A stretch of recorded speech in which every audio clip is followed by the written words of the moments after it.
assholes threw my daughter's sandwich away today at lunch. What the hell? Good afternoon to you too, Miss Smith. Hello? In what world is that ever okay? Yeah, Susie's sandwich had mud in it. So instead of making her eat it, we had her throw it away and had her grab food from the cafeteria. Oh, she was supposed to eat that.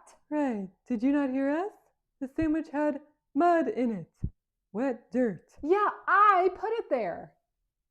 You what? I put organic mud in her sandwich to boost her immune system. She was supposed to eat that. Oh, I guess she's just going to have to get it with dinner instead. Oh God, Miss Smith. Please do not feed your child mud. It will introduce toxins, parasites, and other bacteria into her little digestive system and wreak havoc in there. Exactly. And if I do it now while she's young, she'll build up an immunity to it. No. The health risks far outweigh any perceived benefit. She will build up an immunity naturally as she's exposed to different things. You don't need to force feed her mud to do so. Well, you don't need to tell me how to parent, but I will take into consideration what you're saying. I swear, that lady must have gotten into the gene pool when the lifeguard was off duty. Excuse me, Miss Lauder. Miss Davis, hi. Yeah, hi. When can I come in to teach you how to teach my child math?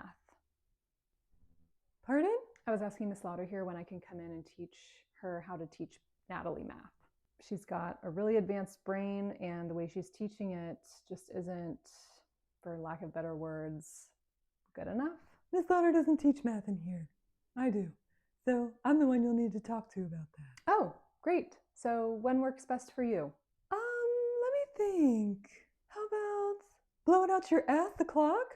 We have to follow a certain curriculum and read from a book like a robot. So if you've got a problem with that, take it up with the Department of Education. Well, my daughter is bored. She's not being pushed. She's very smart, but she's still struggling with basic concepts from time to time. There's just no way. She's doing 3-digit multiplication at home. Right. I'm sure she is.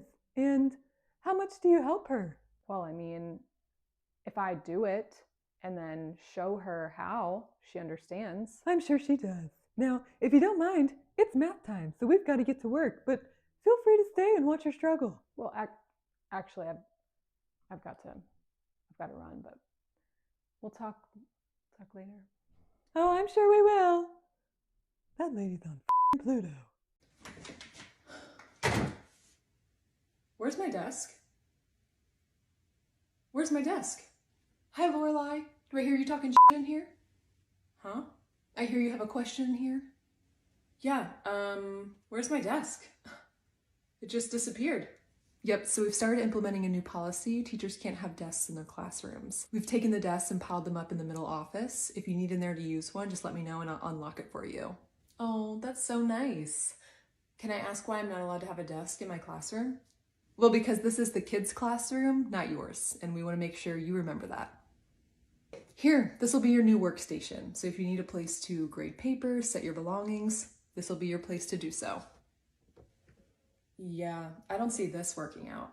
Also, I don't have a clock in my classroom, so how am I supposed to know when? Have a great year.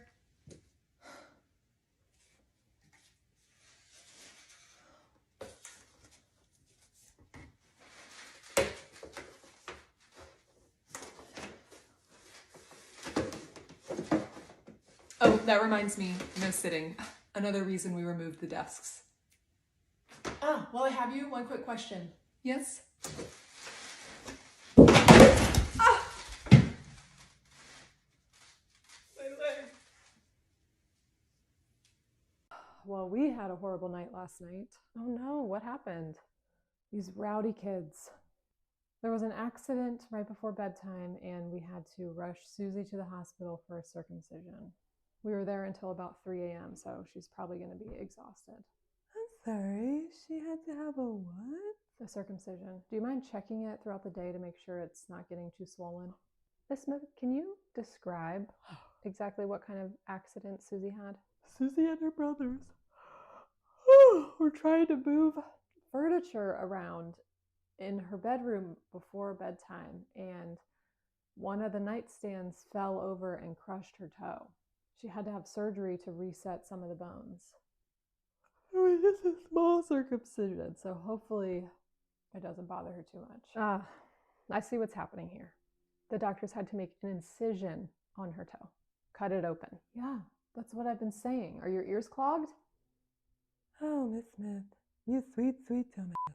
A circumcision is very different from an incision. Tomato, potato.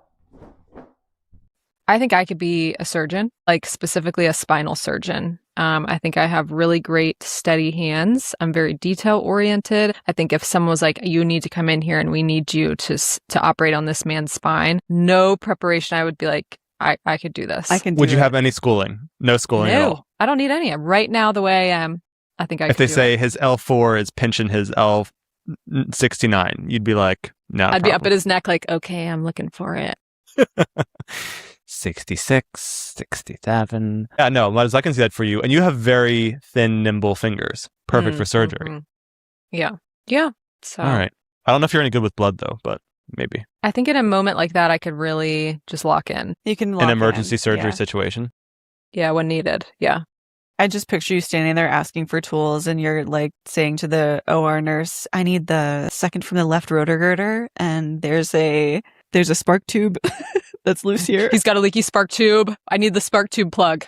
Good morning, Miss Louder. Go take your seat, sweetie. Can I pull you aside for a second? Sure, I'm just trying to get my day started with a classroom full of 27 children, but what's up? So I wanted to make you aware that Jimmy's having a lot of anxiety when it comes to going number 2 here at school. Oh, I hate to hear that. So just call me whenever he's got to go and I'll run by and pick him up so he can go at home and then I'll bring him back. Okay, Miss Smith, so I'm really sorry that Jimmy's having a difficult time building a dookie castle here at school, but that constant change in schedule just isn't a sustainable approach. He can't poop here at school. What do you want him to do? Get a blockage? Listen, he would miss so much instruction if we did it that way. I would hate to see him fall behind just because of some butt dumplings. I'd be more than happy to make sure he has the bathroom to himself when he has to go. Would that help? I'm just gonna take him home and we'll try and figure something out, okay? Jimmy, let's go. We're leaving.